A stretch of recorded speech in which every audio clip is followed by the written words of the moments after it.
point of blind faith in a sense, and for gratitude for what she did.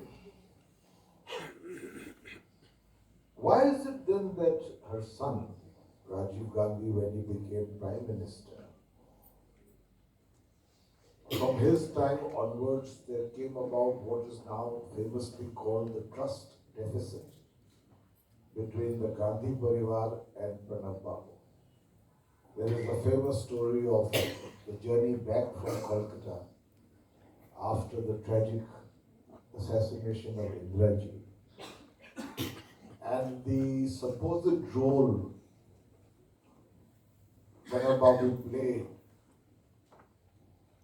in not immediately endorsing Rajiv Gandhi as successor. I think your book clarifies that, but briefly, can you tell us whether there was any truth in that supposition? As far as my father's perspective, his side of the story, that there was no truth. On the contrary, he thought, the situation was very abnormal. A prime minister was assassinated.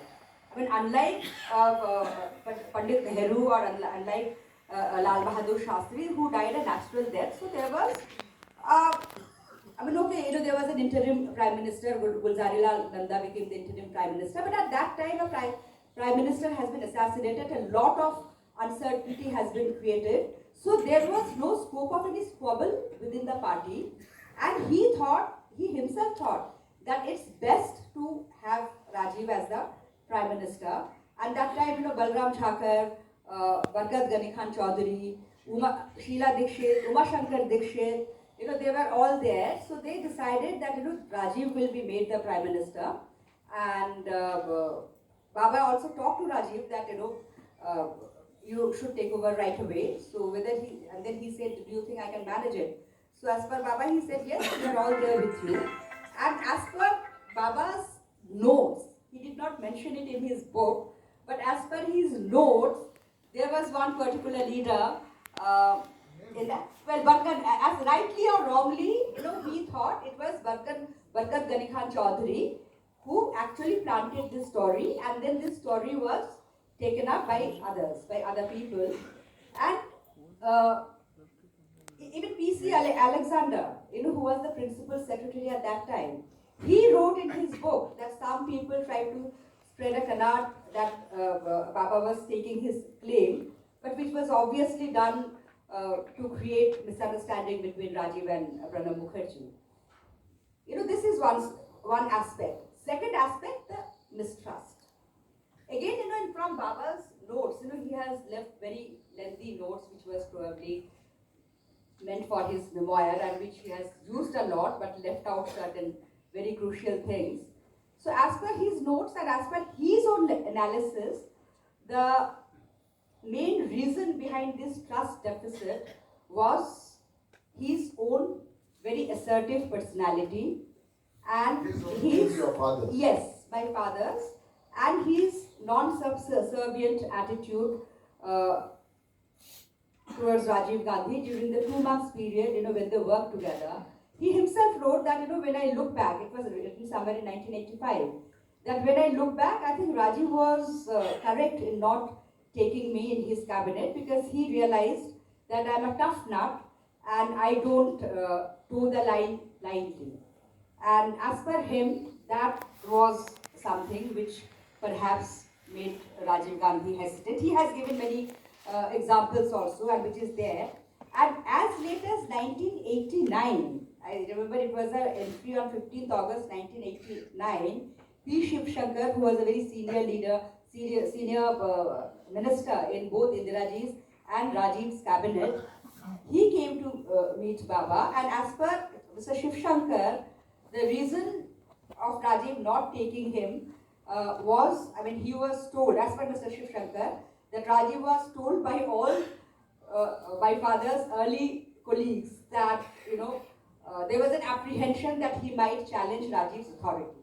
And that was the reason he was not taken. But when Mr. Chaudhary in the plane asked him what's the next step, your father as the foremost constitutional authority, did he speak about the fact that there could be first, like the senior most minister taking No, over? no. The story, what he wrote, that Balram Thakur asked Baba and everybody around that why Gulzari Lal Nanda was chosen as the interim president. So, interim prime minister. So Baba said, was it because of his portfolio, because he was home minister at that time? So Baba said that no, because he was number 2 in the cabinet. And Umashankar Dikshit also agreed with him. I think perhaps we all know how rumors spread. Perhaps he is saying that the criteria of choosing Mr. Nanda was his number 2 rank in the cabinet. Perhaps that was perceived as his desire to stake his claim. And another interesting, as per my father, that then Ghani Khan Chaudhary ji asked that can an outsider, that means Rajiv Gandhi was not a member of cabinet that time, can an outsider become the prime minister? And he also said that like we should wait till we reach Delhi, and if between the cabinet minister, existing cabinet minister, anybody has to be chosen, it should be either PV or you. So Baba said that if the Congress Parliamentary Party chooses Rajiv as its leader, there's no problem. And perhaps, again as I say, rightly or wrongly, because this is his perspective, he felt that this story of his taking claim was spread by Mr. Chaudhary because of some earlier rivalry in Bengal politics. And not only that, perhaps Mr. Chaudhary was a bit apprehensive that if his suggestion of saying that either you or PV should take over as interim prime minister, if that comes out, he is going to be in trouble. So he kind of had a more lethal story. So you are saying that Rajiv ji had a coterie around him led by Mr. Arun Nehru,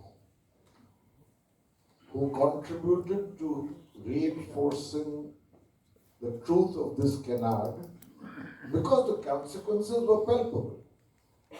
A man who had literally been number 2 in his mother's cabinet was dropped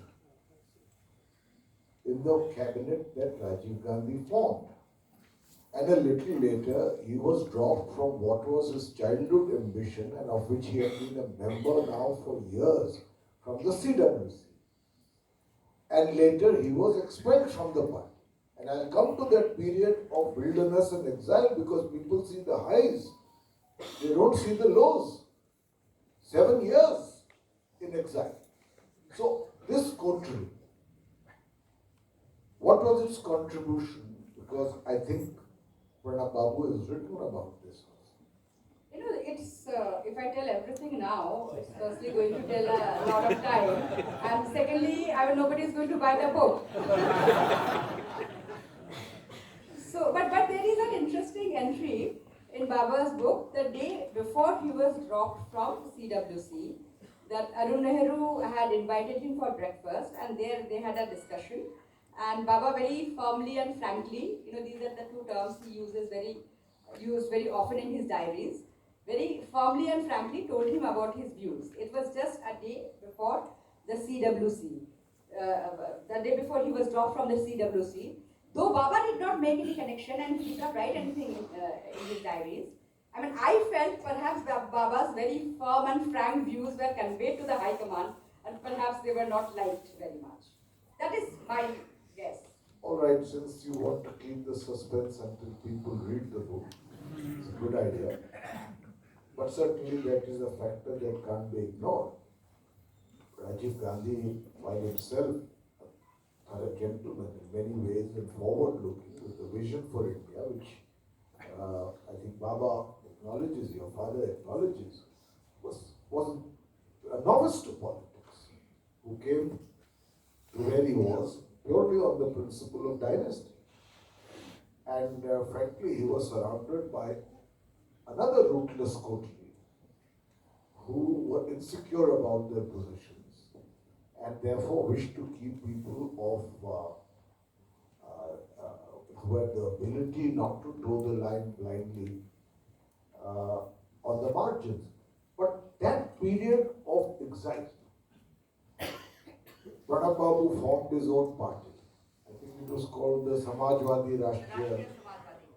He formed his own party because he had no place left in the Congress, a party which he had spent his He was lifetime. expelled. He was expelled from the party. Can you imagine the degree of precipitate decline for a person who was literally de facto number 2